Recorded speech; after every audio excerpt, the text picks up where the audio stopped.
Susno Duaji sebut nasibnya dulu sama seperti Brigadir J. Susno Duaji kini mengaku nasibnya sama seperti Brigadir J dahulu saat ia masih aktif jadi anggota polisi. Meski begitu, Susno Duaji meminta publik tidak menyalahkan institusi Polri.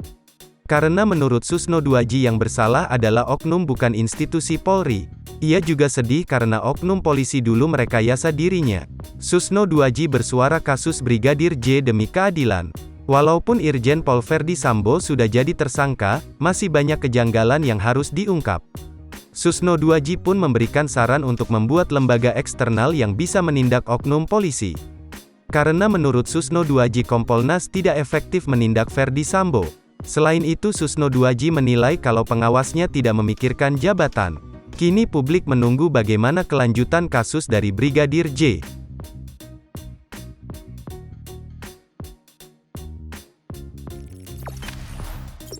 Jangan lupa subscribe, share, komen, dan like ya.